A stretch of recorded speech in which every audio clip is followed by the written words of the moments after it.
The fluorescent lights of Hargrove International Airport buzzed with the same indifferent hum they always did at 6:15 inches the morning.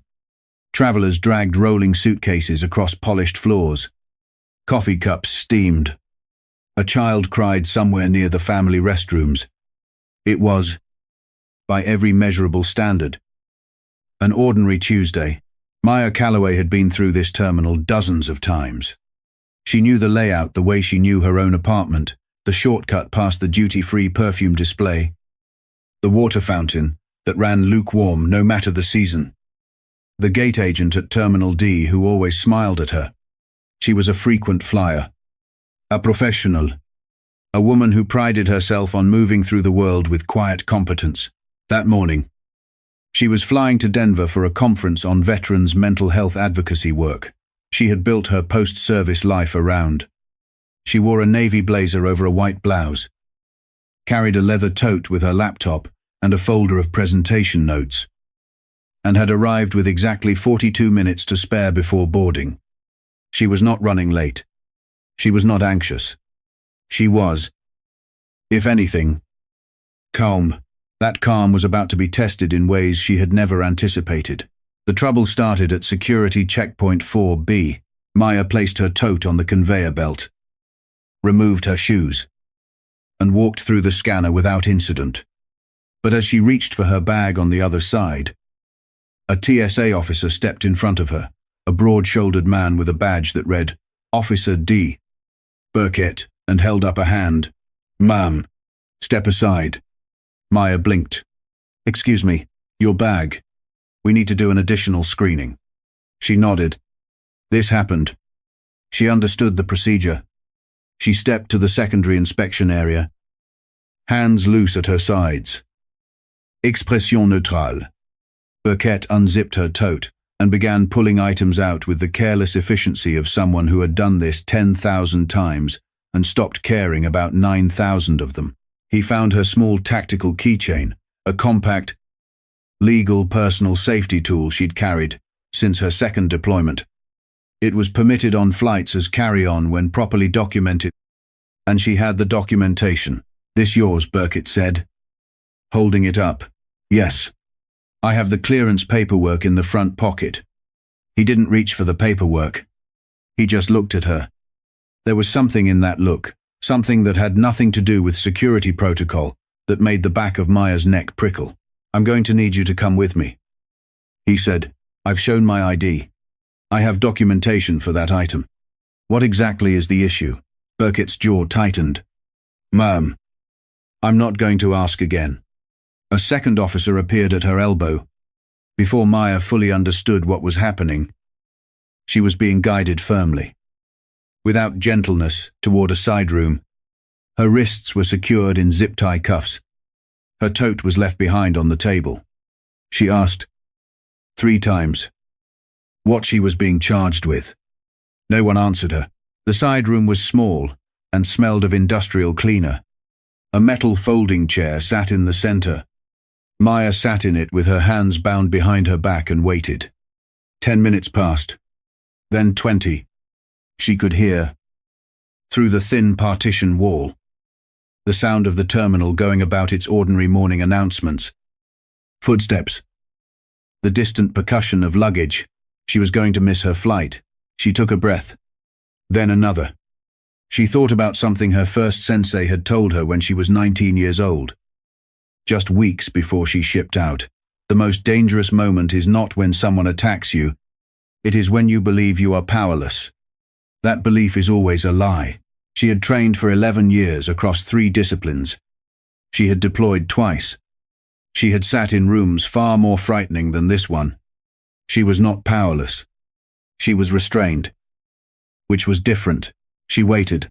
Burkett came back alone. He didn't sit down.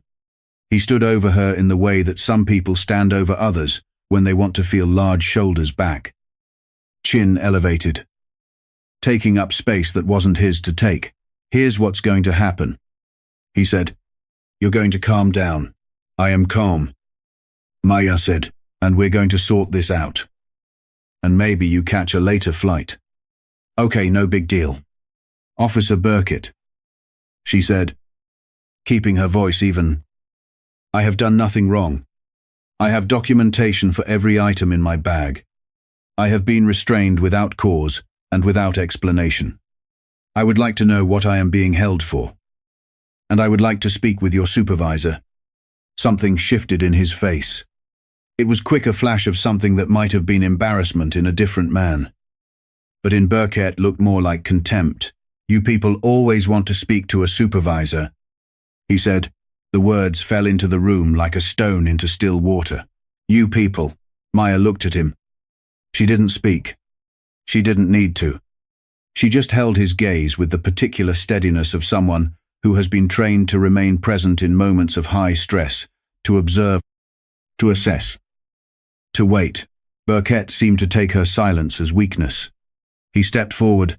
What happened next would be reviewed on security footage, 11 separate times by internal affairs, investigators, 3 attorneys, 2 federal mediators, and eventually a federal judge. Burkett kicked her. It was not a gentle nudge. It was not an accidental brush. It was a deliberate, forceful kick, directed at her left shin, the kind of motion that, had she been standing, would have been designed to sweep a leg. In the chair, it caught her mid-calf and sent a shock of pain up through her knee.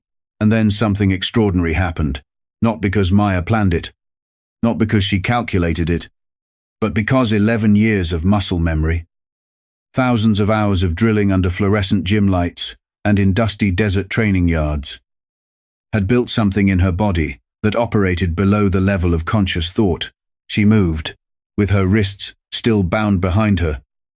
She rose from the chair in a single fluid motion, pivoted on her right foot, and used the momentum of rising to drive her shoulder into Burkett's chest, a controlled, targeted impact that sent him stumbling backward into the partition wall hard enough to rattle the doorframe.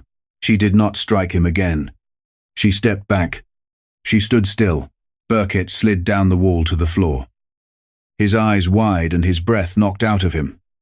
He stared up at her from the linoleum as though seeing her for the first time. "I want my supervisor," Maya said, "and I want my attorney." The security footage told a story that Burkett's subsequent report did not. His report described the incident as an altercation initiated by the detainee. It described his actions as standard de-escalation procedure. It described Maya's response as aggressive and dangerous physical resistance. The footage described something else entirely. It showed a woman seated, hands bound, posture composed. It showed a male officer entering the room alone, without protocol, without a witness, present a violation of department policy. It showed the kick. It showed the rise. It showed the measured, minimal response. And it showed, in the 11 seconds after, Maya stepping back to the center of the room and standing still while Burkett recovered himself on the floor. The footage was requested by Maya's attorney, Diane Okonkwo, within 48 hours of the incident. Okonkwo was a civil rights litigator with 17 years of experience and a record that had made her name known in federal courtrooms from Atlanta to Seattle. She watched the footage once, set down her pen, and said, "He's done." But that wasn't the whole story, because someone else had also recorded the incident. A young man named Terrell Whitmore had been waiting in the adjacent secondary screening bay when the partition wall shook.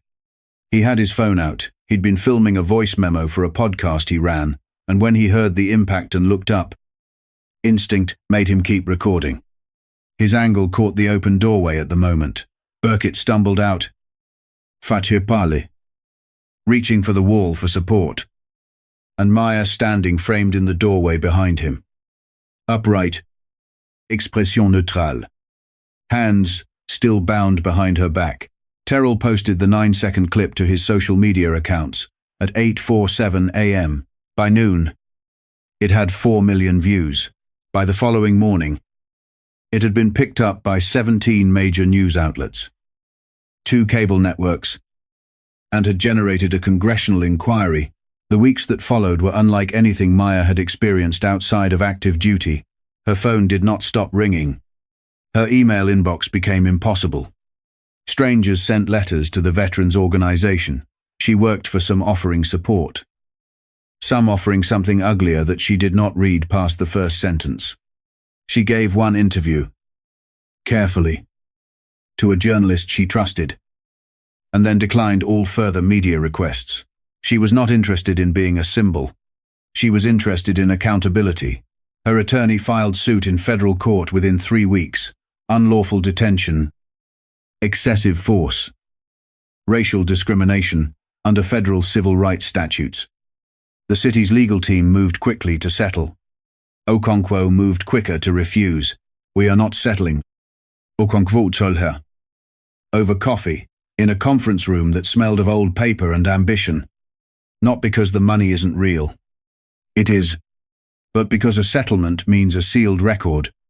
And a sealed record means the next woman in that chair doesn't know what happened. Maya had looked at her for a long moment. Then we go to trial. We go to trial. Okonkwo confirmed. The trial lasted 6 days. Burkett's defense team argued that he had perceived a threat, that the tactical keychain represented a potential weapon, that Maya's demeanor had been confrontational, that his physical intervention had been a reasonable response to what he characterized as escalating aggression.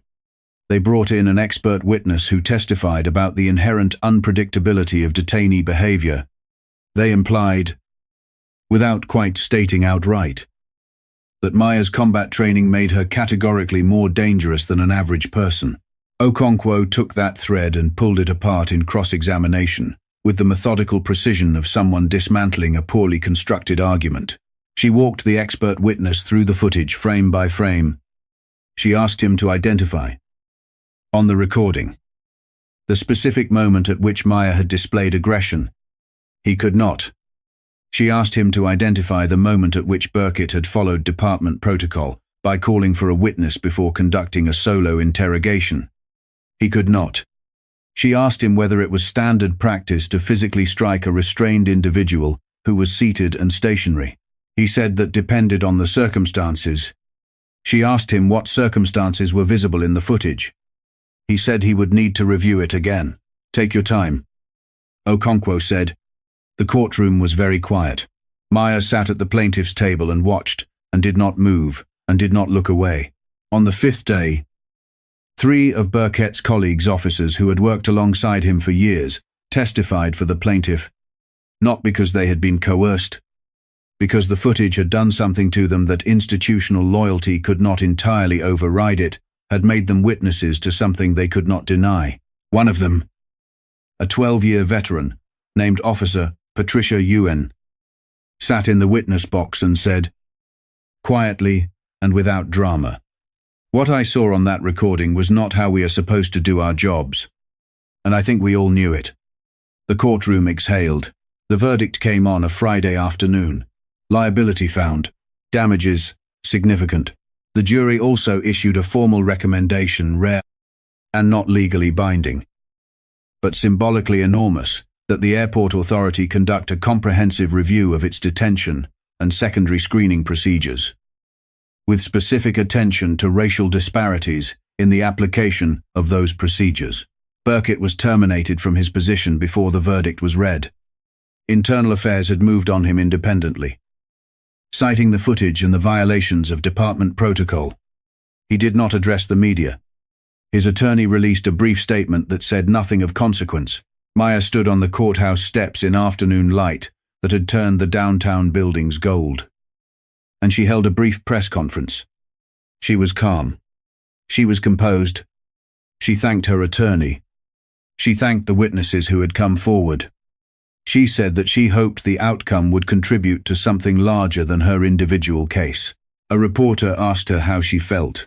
She thought about it for a moment, genuinely thought about it, in the way that people do when they are not performing an emotion but locating a real one. "Tired," she said, "and grateful, and ready to go back to work." In the months that followed, Maya returned to the veterans' advocacy work that had been her life before all of this.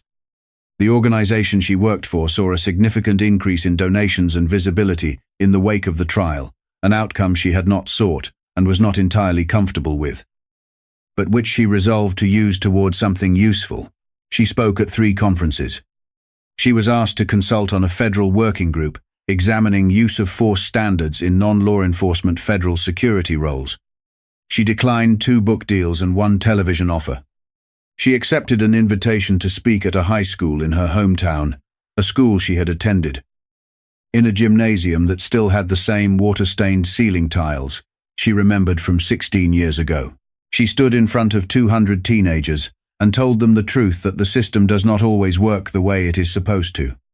That the people who are supposed to protect you sometimes don't. That the answer to that, the only answer she had found that held up under pressure, was to know who you are with such absolute certainty that no one's behavior toward you can rewrite it. I was bound. She told them. I was in pain. I was alone in a room with someone who had decided I didn't matter. And not for 1 second did I forget who I was. A girl in the 3rd row raised her hand. She was maybe 15. With braids and an expression of focused attention. What did you do after? The girl asked. After you got out of the room. I mean, before the lawyers and everything. What did you actually do? Maya thought about it. I found a phone. She said. I called my mother. And then I found the gate agent who always smiles at me. And she got me on the next flight to Denver. I was 4 hours late to the conference. Did you still present? Maya looked at her. Of course I did. The gymnasium was quiet for a moment. Then someone in the back started clapping. And it spread. And Maya stood at the front of the room in the water-stained gymnasium of her childhood and let the sound wash over her. And she thought, This is why. The conference in Denver had been about resilience specifically. About the particular brand of resilience that develops in people who have been trained to function under conditions of extreme stress. And what that training looks like when it transfers into civilian life. Maya had been scheduled to speak on a panel about the transition from military service to civilian advocacy work. She had prepared 40 minutes of remarks and a set of slides. She had rehearsed. She arrived 4 hours late. Still in her navy blazer. With a bruise forming along her left calf and a new understanding of what her topic meant from the inside. She threw out her prepared remarks. She stood at the podium and spoke for 40 minutes without notes. And the room went very quiet, in the way that rooms go quiet when someone is saying something real. She talked about the morning. She talked about the chair. She talked about what it means to be restrained and to choose consciously, deliberately, how to use the resources available to you. She talked about her sensei's words. She talked about what it cost and what it was worth. She did not cry. She had not cried about it yet, and she was not sure when she would. But she knew it would come, eventually, the grief of having been treated that way. The particular exhaustion of having to fight a fight you did not choose. The complicated emotion of winning something that should not have needed to be won. But that afternoon, at the podium, she was not grieving. She was working. At the end, a man in the 2nd row, a retired Marine, broad-shouldered, white-haired, with the particular posture of someone who has spent decades knowing how to stand, started to rise to his feet. Then others did. And then the whole room was standing. Maya Calloway stood at the podium and looked out at them. Thank you, she said. Now let's talk about how we build something better.